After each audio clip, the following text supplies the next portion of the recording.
গতি ঠিক করে দেবে নির্বাচন কত দ্রুত হবে। জলবায়ু সম্মেলনে যোগ দিয়ে এএফপির সাথে সাক্ষাৎকারে এমনটি জানিয়েছেন অন্তর্বর্তী সরকারের প্রধান উপদেষ্টা প্রফেসর ডক্টর মোহাম্মদ ইউনূস। হয়েছেন ডাকসুর সাবেক ভিপি নুরুল হক নূর। এ বিষয়ে শাহবাগ থানায় ব্রিফ চলছে, আমরা সরাসরি চলে যাচ্ছি সেখানে। নিবৃত করার চেষ্টা করে বিকজ মূল রাস্তাতে তারা আগে একবার এসেছে এবং ঢাকা শহরে প্রায় এই অংশের যানজটের কারণে পুরো রাস্তা গাড়ি চলাচল বন্ধ হয়ে যায়। গণহত্যাকারী ফ্যাসিস্ট আওয়ামী লীগ এবং তার দোসরদেরকে আমাদের সংখ্যা তাদের সাথে তিনি আপোষ করে এই গণ অভ্যুত্থানের ফলাফলকে তিনি ভেস্তে দেবেন। আন্তর্জাতিক অপরাধ ট্রাইব্যুনালের মতো একটি গুরুত্বপূর্ণ ট্রাইব্যুনালে যিনি চিফ প্রসিকিউটর হিসেবে নিয়োগ পেয়েছেন, তিনি একজন বিতর্কিত ব্যক্তি, তার একটি বিতর্কিত রাজনৈতিক আদর্শ আছে, আমরা এটা সবাই জানি। ট্রাইব্যুনালের চিফ প্রসিকিউটর মোহাম্মদ তাজুল ইসলামকে নিয়ে গণ অধিকার পরিষদের একাংশের সভাপতি নুরুল হক নূরের দেয়া বক্তব্য প্রত্যাহার করে ক্ষমা না চাইলে তার বিরুদ্ধে আইনি ব্যবস্থা গ্রহণ করা হবে। অস্থিতিশীল পরিবেশ তৈরি হচ্ছে আস্তে আস্তে। মূল যে শক্তিটা শেখ হাসিনা সরকারকে উৎখাত করেছিল, যাদেরকে ২৪-এর মুক্তিযুদ্ধ বলা হয়, তো সেই মুক্তিযোদ্ধারা দীর্ঘ একটা সময় প্রায় ৩ মাস কারো চোখ হারিয়েছেন, কারো হাত, কারো পা। আসসালামু আলাইকুম রহমতুল্লাহ, সবাই কেমন আছেন? আশা করি সবাই অনেক অনেক ভালো এবং সুস্থ আছেন। সবাইকে স্বাগতম জানাচ্ছি আমাদের আর এক নতুন ভিডিওতে। প্রতিদিন মতো আমি আপনাদের সিরিয়াত ফারুকী আবারও চলে আসলাম নতুন একটা ভিডিও নিয়ে। আজকের ভিডিও টাইটেল এবং থাম্বনেল দেখে বুঝতে পেরেছেন কি বিষয় নিয়ে কথা বলবো। বর্তমান চলমান রাজনীতির বিষয়ে সবচেয়ে ভাইরাল এবং আলোচিত খবরগুলো নিয়ে আপনাদের মাঝে চলে আসলাম নতুন একটা ভিডিও নিয়ে। ইতিমধ্যে ভিডিওর শুরুতে কিছু অংশ বিষয় দেখে বুঝতে পেরেছেন আজকের ভিডিওটি কি বিষয়টা নিয়ে এবং কি বিষয়টা নিয়ে আলোচনা হতে যাচ্ছে। তো দর্শক, ভিডিওর কিছু অংশ ভিডিওর শুরুতে দেখেছেন, বাকি অংশগুলো আমরা একটু পরে দেখবো। তার আগে আমাদের কাছে ছোট্ট একটি অনুরোধ জানিয়ে রাখতে চাই, যারা আমাদের ফারুকী অনলাইন ইউটিউব চ্যানেলটিতে এখনও তো চ্যানেলটি সাবস্ক্রাইব করে সাথে থাকবেন। যারা ইতিমধ্যে সাবস্ক্রাইব করেছেন তাদেরকে অসংখ্য ধন্যবাদ। যারা সাবস্ক্রাইব করেন তাদের উদ্দেশ্যে একটি কথা বলবো, দেখতে থাকুন, দেখতে ভালো লাগে, ভালোবাসা হয়ে যাবে ইনশাআল্লাহ।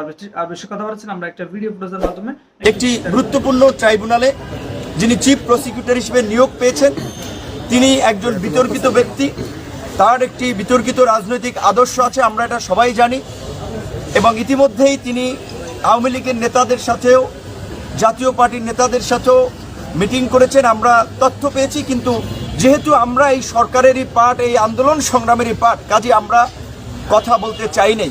কিন্তু তার কর্মকাণ্ডে আমাদের কাছে দৃষ্টিগোচর হয়েছে এবং আপাত দৃষ্টিতে মনে হয়েছে যে তিনি তার ক্ষমতার অপব্যবহার করে, অপপ্রয়োগ করে তিনি টাকা পয়সা ধান্দাবাজিতে ব্যস্ত আছেন, যার ফলেই গণ অধিকার পরিষদের নামক এই উদীয়মান তরুণদের প্রতিষ্ঠিত নিবন্ধিত রাজনৈতিক দল, সেখান থেকে যারা আমরা কাউন্সিলের পরে যাদেরকে পদে রাখা হয় নাই, সেরকম কতিপয় দলসুরদেরকে উস্কে দিয়ে তিনি নিবন্ধন কোর্টে রিট করিয়ে তাদের দিয়ে আমাদের বিপক্ষে দাঁড় করিয়ে দিয়েছেন। অর্থাৎ তিনি একটি রাজনৈতিক স্বার্থ হাসিলের জন্য গণ অধিকার পরিষদের মতো এই গণ অভ্যুত্থান এবং গণ আন্দোলনের একটি অংশীদার সংগঠনকে বিতর্কিত করতেছেন এবং একই সাথে তিনিও নিজেকে বিতর্কিত ব্যক্তি হিসেবে উপস্থাপন করেছেন। তিনি সরকারি এই চিফ প্রসিকিউটর হয়ে সরকারেরই প্রতিষ্ঠান নির্বাচন কমিশন, সাংবিধানিক প্রতিষ্ঠান, সেই প্রতিষ্ঠানের বিরুদ্ধে দাঁড়াতে পারেন না। তো যিনি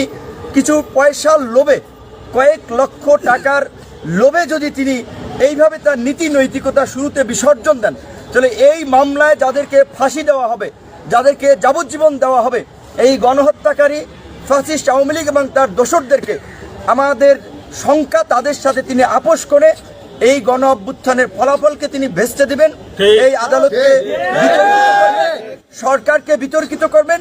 তাই আমরা সরকারের কাছে দ্রুত সময়ের মধ্যে এই বিতর্কিত ব্যক্তিকে অপসারণের দাবি জানাচ্ছি এবং পরিষ্কারভাবে আমরা এই কোর্ট প্রাঙ্গণ থেকে বলছি যে তার অপসারণ না করা হলে আইনজীবী অধিকার পরিষদ সারা দেশের আইনজীবী সহ ছাত্র জনতাকে নিয়ে গণ আন্দোলনের মাধ্যমে তাকে পদত্যাগ করাতে বাধ্য করবে।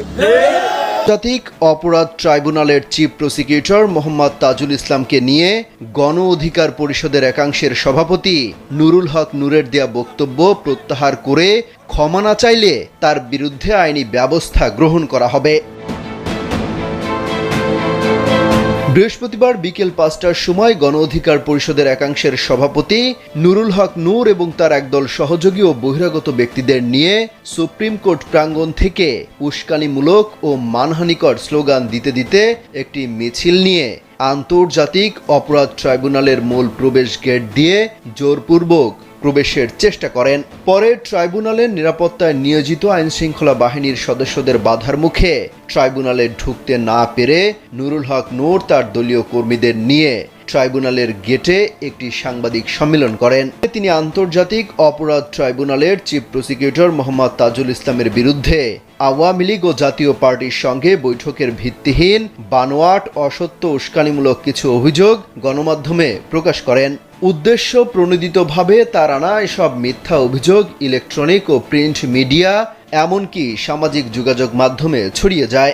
নুরুল হক নূরের এই বক্তব্যের ফলে আন্তর্জাতিক অপরাধ ট্রাইব্যুনাল এবং চিফ প্রসিকিউটর মোহাম্মদ তাজুল ইসলামের মর্যাদা ব্যাপকভাবে ক্ষুণ্ণ হয়েছে বলে অভিযোগ করা হয়। তাই নিন্দা ও প্রতিবাদ জানিয়ে তাকে ক্ষমা চাইতে বলা হয়, না হলে আইনগত ব্যবস্থা নেওয়া হবে। একটা অস্থিতিশীল পরিবেশ তৈরি হচ্ছে আস্তে আস্তে। মূল যে শক্তিটা শেখ হাসিনার সরকারকে উৎখাত করেছিল, যাদেরকে 24-এর মুক্তিযোদ্ধা বলা হয়, তো সেই মুক্তিযোদ্ধারা দীর্ঘ একটা সময় প্রায় 3 মাস কারো চোখ হারিয়েছেন, কারো হাত, কারো পা, কারো বা পেটের এফুর বুলেটে ছিদ্র হয়ে গেছে। পর্যাপ্ত চিকিৎসা পাচ্ছেন না। তাদের দাবি, আমাদের রক্তের উপর দাঁড়িয়েছে ডক্টর মোহাম্মদ ইউনূস এবং তার এই সরকারের উপদেষ্টারা।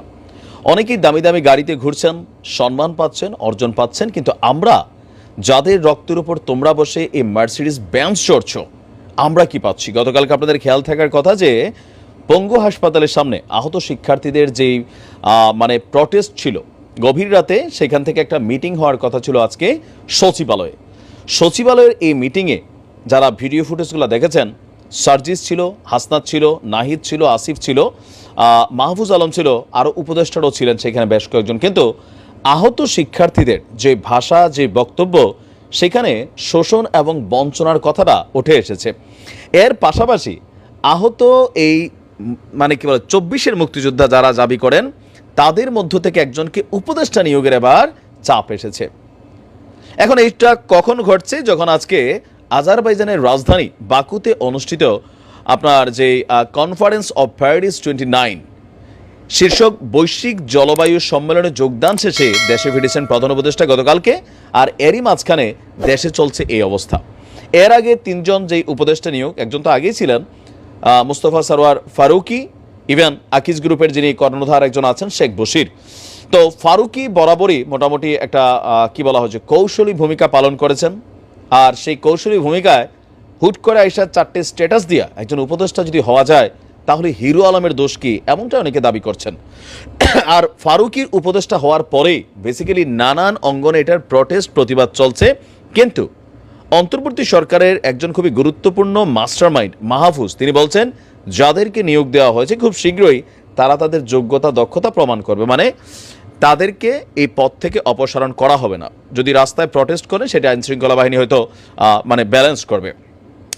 তো প্রধান উপদেষ্টা দেশে আসার পরপরই এই বিষয়গুলোকে তিনি যখন ফেস করছেন, কোথাও না কোথাও এইভাবে যদি ধরেন কন্টিনিউ একটার পর একটা ঝামেলা, অন্তত যাদের টিমটা বা যাদের মূল যে টিমটা আছে, তাদের মধ্যে আবার 2টা টিম দেখলাম। কেউ বলছে ভাই এরা তো আমাদের সাথে ছিল না, এরা কই থেকে আসছে। একটা গ্রুপ হাত মিলাই ফেলছে, আরেকটা গ্রুপ বলছে আমরা হচ্ছি প্রকৃত 24-এর মুক্তিযোদ্ধা, সো আমাদের কথাগুলো মানতে হবে। উপদেষ্টা পদ নিয়ে এখানে একটা বক্তব্য চলে আসলো হুট করে। এরপরে আমরা দেখলাম যে 7টা দাবি তারা সরকারের কাছে রেখেছে। তো 7টা দাবি অবশ্যই তারা পাওনা, কারণ যারা এখন এই রাষ্ট্রের সর্বোচ্চ ফেসিলিটিস দিচ্ছে, যাদের রক্তের উপরে, তারা এই ফেসিলিটিসগুলা অবশ্যই পাওনা। এখন এই যে একের পর এক দাবি, ইভেন ডক্টর ইউনূসের সাথে খুবই সাংঘর্ষিক একটা পয়েন্ট হবে কি, দেখেন মুক্তিযুদ্ধ যেটা দাবি করছেন 1971, 2024 2টা আলাদা প্ল্যাটফর্ম। তো এখানে যদি সবার মতামত নিয়ে ডক্টর ইউনূস কাজ করতে চায়, তিনি তো ভাই কাজ করতে পারবেন না। তার একটা জগা খিচুড়ি হয়ে যাবে রাষ্ট্রের এই সংস্কার প্রক্রিয়া। গুরুত্বপূর্ণ অংশটা থেকে আমি শুরু করছি।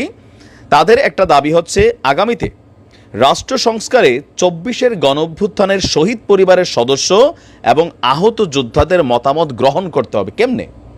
এখানে কি সবাই শিক্ষিত? এই রাষ্ট্রকে পরিচালনা করার মতন মেধা, যোগ্যতা কি তাদের আছে? সংস্কারের গতি ঠিক করে দেবে নির্বাচন কত দ্রুত হবে? জলবায়ু সম্মেলনে যোগ দিয়ে এএফপির সাথে সাক্ষাৎকারে এমনটি জানিয়েছেন অন্তর্বর্তী সরকারের প্রধান উপদেষ্টা। সংস্কারের গতি ঠিক করে দেবে নির্বাচন কত দ্রুত হবে?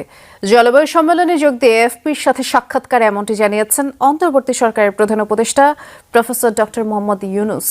তিনি বলেছেন, স্বৈরাচার শেখ হাসিনা ক্ষমতাচ্যুত হওয়ার পর ভোটের মাধ্যমে দেশে একটি নতুন সরকার নির্বাচিত করার আগে সংস্কার দরকার। শেষ দিনের কর্মসূচিতে প্রধান উপদেষ্টা সৌজন্য সাক্ষাৎ করেছেন আজারবাইজানের প্রেসিডেন্ট ইলহাম আলিয়েভ, সাবেক ব্রিটিশ প্রধানমন্ত্রী থেরেসা মে ও ব্রাজিলের দ্বিতীয় লেডির সাথে। আজারবাইজানের বাকু থেকে বিস্তারিত জানাচ্ছেন আহমেদ রেজা। শ্রীলঙ্কা আবারও রপ্তানিতে শীর্ষে।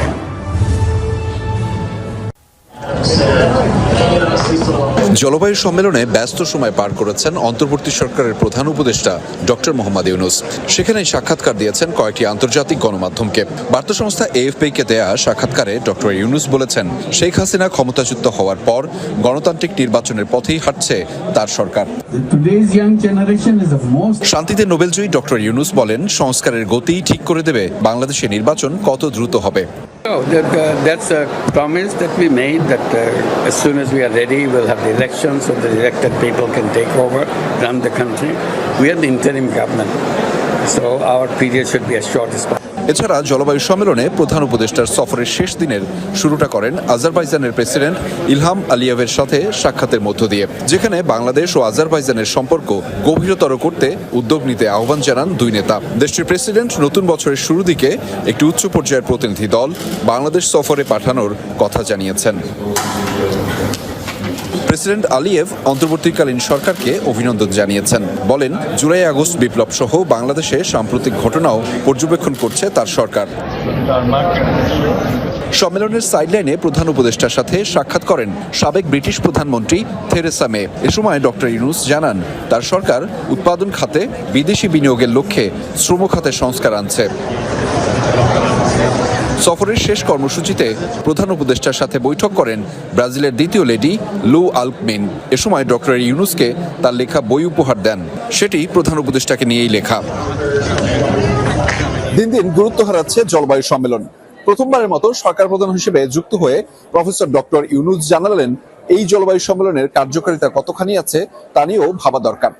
ফলে সামনের দিনগুলোতে সবাইকে ঐক্যবদ্ধ থেকে এবং এই বিষয়গুলো ভেবে পরবর্তী পদক্ষেপ নেওয়া জরুরি বলে মনে করছেন তিনি। আহমেদ রেজা,